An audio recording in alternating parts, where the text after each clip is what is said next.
Hi everyone, आज की class में हम लोग पढ़ने वाले हैं cell division and cell cycle. तो cell division and cell cycle का ऑलरेडी 3 पार्ट मैंने अपलोड कर दिया है एंड लास्ट के वीडियो में मैंने आपको इंटरफेज एंड एम फेज नाम से 2 वर्ड आपको बताया था।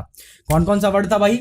एक था आपका इंटरफेज एंड दूसरा वर्ड था आपका एम फेज। तो ये दोनों आपको वर्ड लास्ट की क्लास में मैंने अच्छे से बताया नहीं था, बट सिर्फ एक तो ओवरव्यू दिया था कि ये दोनों वर्ड भी एक चैप्टर में एग्जिस्ट करता है। ठीक है, तो इसके बारे में मैंने आपको ये बोला था कि नेक्स्ट वाले पार्ट में हम लोग बेसिकली यहां से स्टार्ट करने वाले हैं।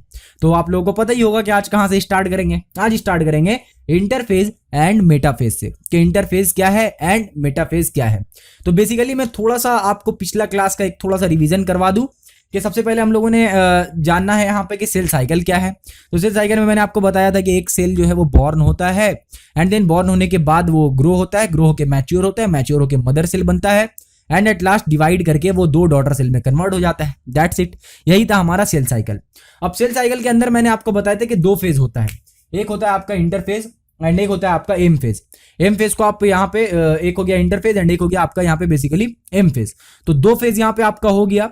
अब हम लोग यहाँ पे देखेंगे कि एम फेज के अंदर भी फर्दर 3 फेज में डिवाइडेड है। ठीक है, तो उसको देखने के लिए एक छोटा सा डायग्राम मेरे को बनाना पड़ेगा यहाँ पे। ठीक है, एक छोटा सा डायग्राम यहाँ पे बनाना पड़ेगा जिससे कि आपको पूरा का पूरा चीज समझ में आ जाए। तो डायग्राम यहाँ पे तो मैं बहुत अच्छा बना लेता हूँ, आप लोगों को पता ही है कि कितना खूबसूरत डायग्राम मैं बनाता हूँ। ठीक है, तो यहाँ पे देख लीजिए कि डायग्राम क्या है। ये कुछ इस तरह से आप डायग्राम देख सकते हैं। हाँ बिल्कुल देख सकते हैं। तो ये रहा आपका डायग्राम छोटा सा। ठीक है, इस तरह से आपका डायग्राम है। अब यहाँ पे जो आप पूरा देख रहे हैं यानी कि ये वाला पोजीशन से लेकर ये वाला पोजीशन, ये पूरा कहलाता है इंटरफेज। ठीक है, एक और यहाँ पे ऊपर से ओवरव्यू दे दूं तो यहां तक आपका टोटल कहलाएगा इंटरफेज, यहां से लेकर यहां तक। तो ये हो गया इंटरफेज। क्लियर है? अब इंटरफेस के अंदर ये हो गया आपका इंटरफेस। क्लियर है? अब इंटरफेस के अंदर क्या क्या चीज होता है वो चीज हम लोग यहाँ पे देख लेते हैं। तो इंटरफेस जो है वो फर्दर आपका 3 हिस्से में बेसिकली डिवाइडेड है। एक हिस्सा है जो कि कहलाता है यहाँ पे G1 एंड दूसरा हिस्सा यहाँ पे कहलाता है S एंड तीसरा कहलाता है G2। क्लियर है? एंड ये वाला जो पूरा फेज आपको दिख रहा है इसको कहते हैं हम लोग एम फेज। क्लियर है? जो मैंने अभी आपको 2 टर्म बताया कि एक इंटरफेज है एंड एक एम फेज है। तो बेसिकली ये एक मैंने सर्कल बनाया एंड सर्कल में ये जो पूरा पोर्शन है, इतना पोर्शन आपका इंटरफेज है, यानी कि 320 डिग्री या फिर आप 340 डिग्री कह सकते हैं। तो 320 से लेकर 340 डिग्री आपका क्या हो जाएगा एक सर्कल का। ये पूरा सर्कल है तो इसमें 320 से लेकर 340 डिग्री के बीच में आपका हो जाएगा इंटरफेज। क्लियर है? एंड जो यहाँ पे बचा हुआ है 360 ओवरऑल होता है, तो आपका जो 20 से लेकर 40 बचा हुआ है डिग्री, तो 20 से 40 डिग्री आपका कवर अप करता है मेटाफेज यानी कि एम फेज। तो ये 2 चीज आप लोग अच्छे से याद रखिएगा कि कितना डिग्री कौन कवर करता है, ये भी इंपॉर्टेंट है यहाँ पे। ठीक है, एंड साथ ही साथ आपको ये भी याद रखना है कि इंटरफेज के अंदर कौन कौन सा फेज है एंड मेटाफेज के अंदर कौन कौन सा फेज है। तो भैया आपने तो मेटाफेज के अंदर फेज लिखा ही नहीं, तो फिर मुझे कैसे पता चलेगा? तो पता चलेगा, अभी मैं यहाँ पे लिख दे रहा हूँ। ठीक है, तो बेसिकली यहाँ पे आपका ये हो जाता है प्रोफेज। ठीक है, एंड ये हो जाता है आपका मेटाफेज एंड ये होता है आपका anaphase. This one is telophase and at last आपका आता है साइटोकाइनेसिस। ठीक है, तो भैया आपने तो यहाँ पे प्रोफेज, मेटाफेज, एनाफेज, टेलोफेज बोला तो मजा आ रहा था, फेज फेज फेज, लेकिन बीच में यहाँ पे बाहर से साइटोकाइनेसिस कैसे आ गया? तो जिस तरह से ये नाम से आपको डिफरेंट दिख रहा है उसी तरह से ये काम भी इसका डिफरेंट है। अब यहाँ पे एक चीज मैं आपको गलत बताया, वो क्या था? वो ये था कि इतना ही तक आपका मेटाफेज होता है। ठीक है, ये जो आपको दिख रहा है ये आपका पोर्शन है मेटाफेज का पोर्शन। ठीक है, एंड बाकी पूरा पोर्शन आपका आता है इंटरफेज के अंदर में। क्लियर है? अब यहाँ पे आप देखिए कि आगे क्या क्या चीज हो रहा है, एक बार देख लीजिए। तो बेसिकली यहाँ पे आप G1 फेज देख रहे हैं, उसके बाद S फेज, उसके बाद G2 फेज। ठीक है, तो G1 phase, S phase, G2 phase, यहाँ पे आप लोगों को इन तीनों फेज में क्या याद रखना है? इन तीनों फेज में आपको ये याद रखना है कि यहाँ पे क्या क्या चीज बनता है। ठीक है, यानी कि सेल डिवीजन हो रहा है तो उसके लिए कुछ मटेरियल का जरूरत पड़ेगा, यानी कि DNA का, RNA का, प्रोटीन का, और भी जितना सारा चीज होता है सेल के अंदर में वो सब चीज का जरूरत पड़ेगा। तो बेसिकली ये सब फेज में आपका वही सब चीज बनता है। ठीक है, अब कौन से फेज में क्या बनता है वो मैं आपको यहाँ पे एक बार बता दे रहा हूं। अब यहाँ पे जो आप G1 फेज देख रहे हैं, इस फेज में आपका बनेगा RNA। क्या बनेगा भैया? इस फेज में बनेगा RNA एंड साथ ही साथ इस फेज में बनेगा प्रोटीन। ठीक है, प्रोटीन बनेगा, RNA बनेगा और बहुत सारा आपका ऑर्गेनेल्स होगा वो यहाँ पे बनेगा। वन ऑफ द इंपॉर्टेंट चीज जो अब बताने जा रहा हूं आपको वो ये है कि यहाँ पे एस फेज में बनेगा डीएनए। एंड ये वाला क्वेश्चन भाई आपको बहुत तंग करने वाला है अगर आपने ध्यान नहीं रखा तो, ठीक है, कि डीएनए कौन से फेज में प्रिपेयर होता है। तो सिंपली आपको आंसर देना है कि एस फेज में डीएनए प्रिपेयर होता है। इस चीज को दिमाग में अच्छे से उतार लीजिए, ठीक है, इसका ब्लूप्रिंट दिमाग में छाप लीजिए कि ये पूरा जो सर्कल दिख रहा है इसमें डीएनए प्रिपेयर होता है आपका एस फेज में। क्लियर है। एंड जी1 फेज में आपका आरएनए, प्रोटीन यानी डीएनए के अलावा, ठीक है, फिर से रिपीट कर रहा हूं, डीएनए के अलावा बाकी सब कुछ आपका यहां पे होगा। एंड डीएनए आपका यहां पे हो रहा है, ठीक है। In this phase new DNA is synthesised on the mother DNA template, so the amount of DNA is doubled. Clear है। एंड यहाँ पे आपका हिस्टोन प्रोटीन भी बनता है। क्या बनता है भाई? यहाँ पे आपका बनता है हिस्टोन प्रोटीन, ठीक है। तो हिस्टोन प्रोटीन भी यहां पे बनता है, ये भी आप याद रखिएगा। अब यहां पे एक चीज और आप लोगों को बता दूं कि अब जी2 फेज में क्या बनता है भैया, थोड़ा सा ये भी बता दीजिए। तो जी2 फेज में वापिस से आपका आरएनए एंड आपका प्रोटीन, यानी कि जो आरएनए एंड प्रोटीन बच गया था इस वाले फेज में बनना, थोड़ा सा बच गया था, वो आपका यहां पे आके बन जाएगा। क्लियर है। तो अब ओवरऑल आपको समझ में आ गया होगा कि सेल साइकिल के अंदर कितना फेज होता है एंड कौन से फेज में क्या क्या चीज होता है। ये चीज आपको समझ में आ गया होगा कि भाई ओवरऑल जो आपका सेल साइकिल है उसमें इंटरफेज एंड मेटाफेज, ये बेसिकली दो फेज है आपका। क्लियर है। अब ये दो फेज के अंदर आपका इंटरफेज में कितना है, आपका G1 phase, S phase and G2 phase है। तो जी1 फेज में आरएनए बनता है एंड प्रोटीन बनता है और बाकी सेल ऑर्गेनेल जो भी सेल मटेरियल चाहिए वो बनता है। एंड आपका यहाँ पे इस फेज में हिस्टोन प्रोटीन बनेगा एंड यहाँ पे one of the most important thing जो कि है डीएनए, तो यहाँ पे आपका डीएनए बन रहा है। क्लियर है। अब यहाँ पे जी2 फेज में क्या बन रहा था भाई? तो जी2 फेज में बन रहा था आरएनए एंड वापिस से जो प्रोटीन यहाँ पे था, जो बच कुछ गया था, थोड़ा बहुत भूला भटका जो है वो आपका आरएनए प्रोटीन जी2 फेज में बन जाता है। क्लियर है। और एम फेज जो है उसके बारे में हम लोग अच्छे से डिटेल वे में बात करेंगे, ठीक है। ये एक अलग एक ब्रॉड इसका टॉपिक है, एक ब्रॉड ब्रांच है इसका, उसके बारे में हम लोग अलग ही बात करेंगे। प्रोफेज, मेटाफेज, एनाफेज, टेलोफेज जो भी है वो सब हम लोग अच्छे से अभी डिस्कस करने वाले हैं। अब यहाँ पे एक एक्सेप्शन आपको बता दूं कि G one phase, S phase, G two phase, इन सबको छोड़कर एक भैया एक और होता है अजूबा, और वो होता है जीरो फेज, जी0 फेज। अब ये जी0 फेज क्या है, थोड़ा सा इसको समझ लीजिए, कहीं एग्जाम में आ गया तो कहीं भारी ना पड़ जाइए, ठीक है। तो दैट्स वाई इसको समझना थोड़ा सा इंपॉर्टेंट तो हो जाता है भाई। तो यहाँ पे जी0 फेज क्या है, तो देखिए कुछ सेल ऐसा होता है जो आपका एक बार डिवाइड होने के बाद वो एक कंडीशन में चला जाता है जहां पे वो रेस्ट में चला जाता है, ठीक है। रेस्ट में जाने के बाद नो डिवीजन, ठीक है, नो डिवीजन, यानी कि फर्दर वो डिवाइड वगैरह नहीं करेगा, वो रेस्ट में चला गया, अब आगे वो डिवीजन वगैरह नहीं करेगा, ठीक है। तो भैया जी0 फेज में क्या होगा कि सेल जो है वो रेस्ट में चला जाएगा, ठीक है। और इसको जी0 फेज या फिर आपका क्विसेंट फेज भी कहा जाता है। ये सेल साइकिल में ऐसा फेज है जहां पे सेल कोई भी डिवीजन, कोई फर्दर डिवीजन में पार्टिसिपेट नहीं करता है। एंड इसका एग्जांपल क्या है भैया, थोड़ा सा ये बता दीजिए, क्या कि एग्जाम में पूछ दिया तो फिर बताएंगे क्या वहां पे। तो देखिए इसका एग्जाम्पल देख लीजिए एक बार। इसका एग्जाम्पल आपका है नर्व सेल, नर्व में जो जो सेल होता है वो, एंड साथ ही साथ हार्ट मसल्स जो होता है, ठीक है, हार्ट मसल्स जो होता है वो। तो एक स्पेसिफिक टाइम में आने के बाद जो आपका हार्ट मसल्स होता है उसका जो भी सेल होता है वो डिवाइड नहीं करता है, ठीक है, वो डिवीजन आगे फर्दर नहीं करता है एंड वो वहीं पे स्टॉप कर जाता है, बोलता है बस बहुत डिवीजन हो गया, आगे का डिवीजन अब हम नहीं करेंगे। क्लियर है।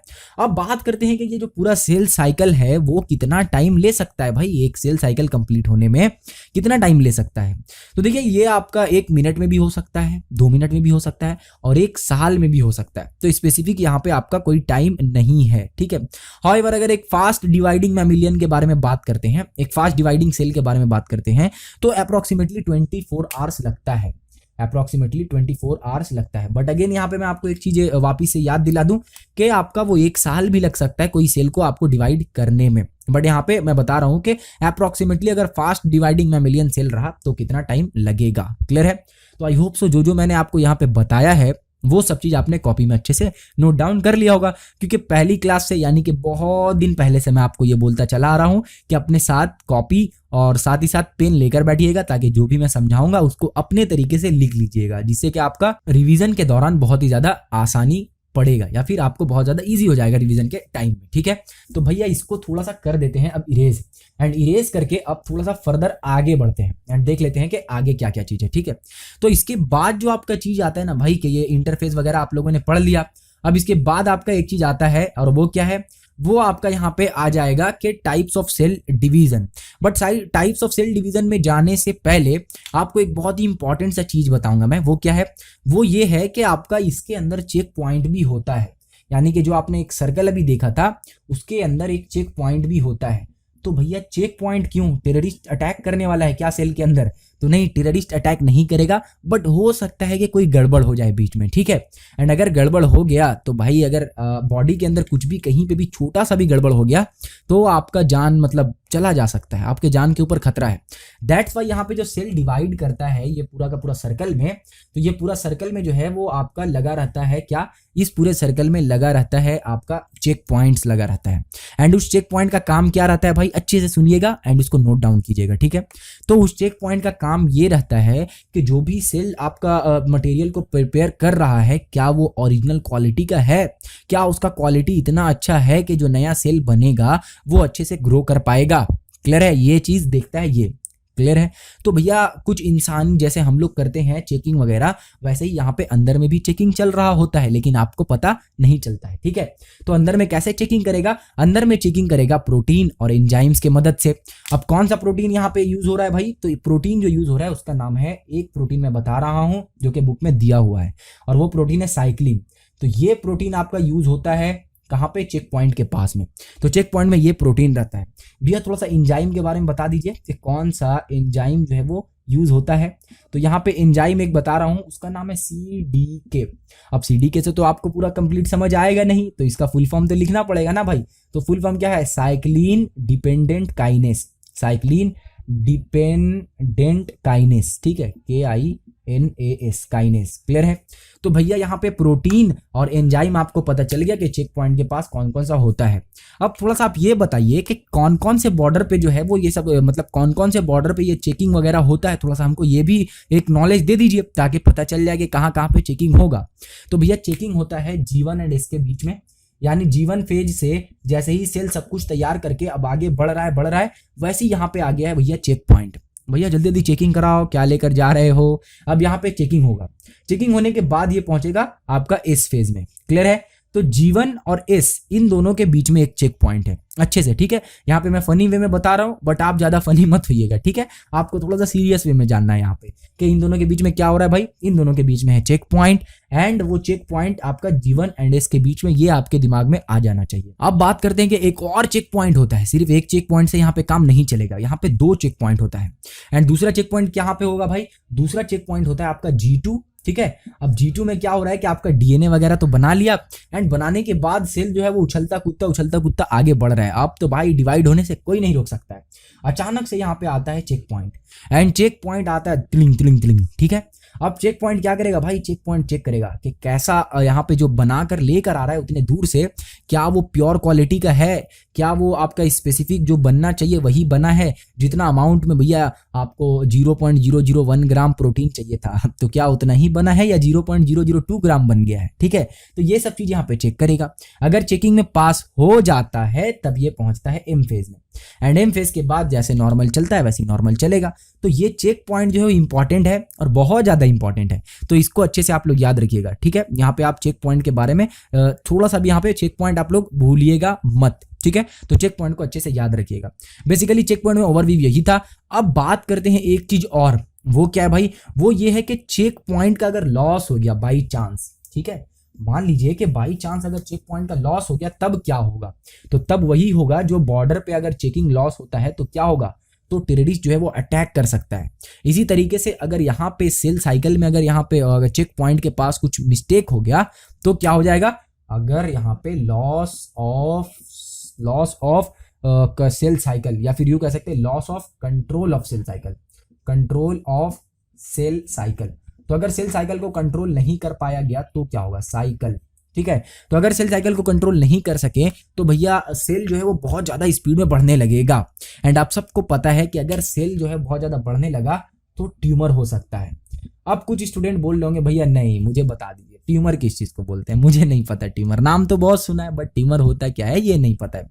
कोई बात नहीं, अभी बताता हूं कि ट्यूमर किसको बोलते हैं। देखिए, बॉडी का किसी भी पार्ट का अचानक से सूजन हो जाना, यानी अचानक से फूल जाना, अचानक से स्वेलिंग हो जाना। एंड वह स्वेलिंग होता जा रहा है, होता जा रहा है, होता जा रहा है। ऐसा नहीं कि कहीं पे आपको चोट लगा, स्वेलिंग हो गया तो वो ट्यूमर है, नहीं, वो अलग चीज है, वो अलग चीज है।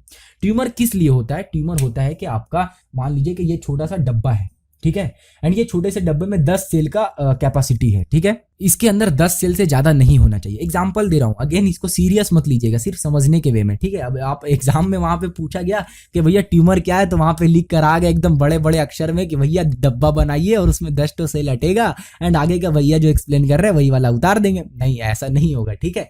यहाँ पे एक एग्जाम्पल के थ्रू मैं आपको बता रहा हूँ ताकि दिमाग में आपका अच्छे से अट जाए कि आखिरकार भैया बताना क्या चाह रहे हैं आपको, ठीक है। तो यहाँ पे एक बॉक्स है छोटा सा, एंड उसमें 10 सेल अट सकता है मैक्सिमम। अब 10 सेल जो अट रहा है, अब यहाँ पे क्या हो रहा है कि कंट्रोल साइकिल, सेल साइकिल का कंट्रोल लॉस्ट हो गया है। अब लॉस्ट हो गया तो उसको कौन बताएगा कि भैया देखो यहाँ पे ना सिर्फ 10 ही का जरूरत है, ज्यादा मत बनाओ, दूसरा जगह पे जाके बनाओ। ऐसा नहीं हो सकता ना, क्योंकि सेल साइकिल तो लॉस्ट हो गया, कंट्रोल तो वहां पे जो चेक पॉइंट था वो सही से चेक नहीं कर पाया। अब क्या होगा कि 10 के जगह पे इसी डब्बे के अंदर आ गया 20 के जगह पे फिर डिवाइड होके हो गया 40। अब धीरे धीरे ये डब्बा जो है भैया एकदम इतना बड़ा हो गया और डब्बा एकदम स्ट्रेच करता जा रहा है कि डब्बा अब फट जाएगा, अब फट जाएगा डब्बा। बात समझ में आ रही है? थोड़ा थोड़ा फील आ रहा होगा, ठीक है, यहाँ पे आपको। तो देखिए पहले उसका 10 का कैपेसिटी था, बट चूंकि वहां पे सेल साइकिल का सेल का कंट्रोल वहां पे लॉस हो गया है, दैट्स वाई क्या हो रहा है, वहां पे सेल इंक्रीज होना शुरू हो गया। अब उसको तो बताने वाला कोई बचा नहीं कि भैया 10 तक ही रुक जाओ, आगे मत बढ़ो वरना डब्बा फट जाएगा, यहाँ पे ये कोई बता नहीं सक रहा उसको। तो वो धीरे धीरे 40 पे पहुंचा। तो क्या होगा कि वो जो पोर्शन है, अब इस डब्बे को आते हैं ह्यूमन बींग्स में थोड़ा सा रिलेट करते हैं। मान लीजिए ये डब्बा, ये वाला उंगली का ये पोर्शन है, ठीक है, ये पोर्शन है। अब ये पोर्शन में आपका सेल साइकिल का कंट्रोल खो गया है। अब इसको कोई बताने वाला नहीं है कि भैया यहाँ पे तो 10 ही सेल रहना चाहिए, ठीक है, और यहाँ पे इसको कोई बता नहीं पा रहा है। तो ये डिवाइड होते होते होते होते होते होते क्या हो रहा है, 40, 50, 60, 70 बढ़ते जा रहा है। तो ये पोर्शन जो है वो अचानक से फूलने लगेगा।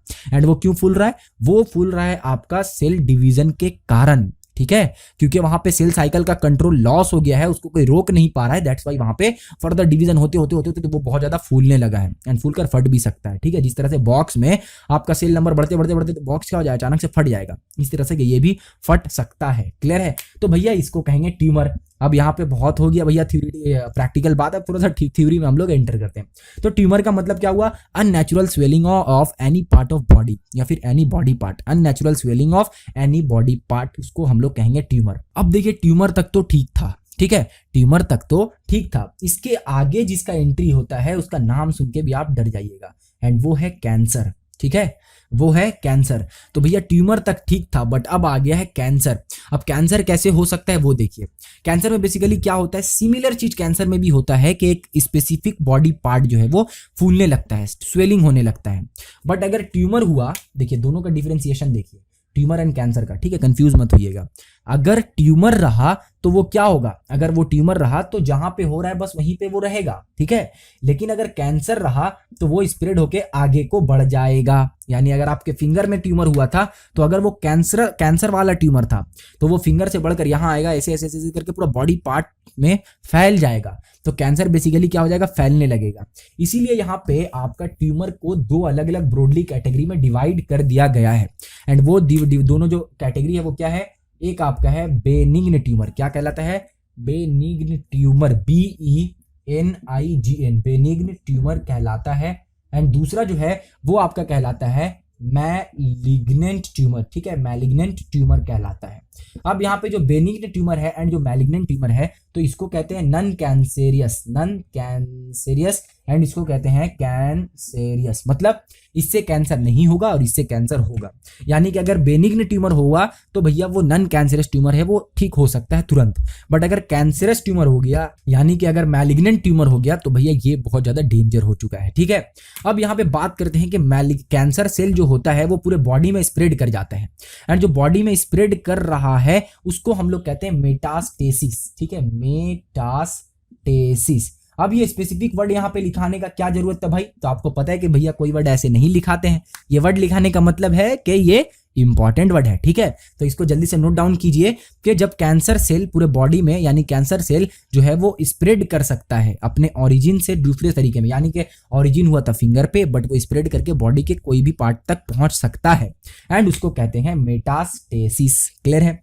तो बेसिकली आज की क्लास में आप लोगों ने क्या देखा, एक बार उसका ओवरव्यू भैया आपको करवा दे रहे हैं ताकि आपको समझ में आ जाए कि आज की क्लास में हम लोगों ने पढ़ा क्या है। तो बेसिकली सबसे पहले हम लोगों ने आपका इंटरफेस दिखाया कि इंटरफेस में क्या होता है, एंड इंटरफेस के साथ एम फेस दिखाया, एंड उसके बाद एक इंटरेस्टिंग सा चीज आप लोगों को बताया गया। वो क्या था भाई, वो था चेक पॉइंट। यानी जिस तरह से बॉर्डर पे आपका मिलिट्री वगैरह चेकिंग करते हैं, उसी तरीके से सेल डिवीजन में भी चेकिंग होता है, ठीक है। एंड उसको चेकिंग को कंट्रोल कौन करते हैं, दो तरीके का, एक होता है प्रोटीन और एक एंजाइम, ये दोनों कंट्रोल करते हैं। एंड यहाँ पे प्रोटीन कौन था, प्रोटीन था साइक्लिन, एंड एंजाइम कौन था, एंजाइम था आपका यहाँ पे CDK यानी कि साइक्लिन डिपेंडेंट काइनेस। क्लियर है। एंड कहां पे चेक पॉइंट था भैया, तो चेक पॉइंट था G1 एंड S फेज के बीच में, and G2 and M phase के बीच में था। अगेन उसके बाद आपको बताया मैंने कि अगर यहाँ पे सेल साइकिल का कंट्रोल लॉस हो जाता है तो क्या होगा, तो बेसिकली यहाँ पे ट्यूमर का फॉर्मेशन हो जाएगा। एंड ट्यूमर यहाँ पे दो तरीके का बताया, एक बेनिग्न ट्यूमर एंड दूसरा मैलिग्नेंट ट्यूमर। अगर बेनिग्न ट्यूमर हुआ तो ये नॉन कैंसरस ट्यूमर है, यानी कि ये आपका जिस पार्ट में हुआ, यानी कि फिंगर में हुआ तो फिंगर तक हो गया कंप्लीट। लेकिन अगर मैलिग्नेंट ट्यूमर हुआ तो यानी कि ये कैंसेरियस ट्यूमर है, ये पूरे के पूरे बॉडी में आपका स्प्रेड हो सकता है, फैल सकता है। क्लियर है। तो आज की क्लास को इतना ही रखते हैं, क्योंकि अगर इसको और लंबा करें तो आप बोर फील कीजिएगा और वीडियो को तुरंत बंद कीजिएगा और जाकर भैया जो भी काम हो, जो इंटरेस्टिंग लगता हो आपको, वो शुरू कर दीजिएगा। तो दैट्स वाई आज के वीडियो को यहीं पे हम लोग खत्म करते हैं। उम्मीद है आपको जो भी मैंने समझाया है वो अच्छे से समझ में आ गया होगा। मैं मिलूंगा आपसे नेक्स्ट वीडियो में, तब तक के लिए अपना बहुत सारा ख्याल रखिए। Thank you.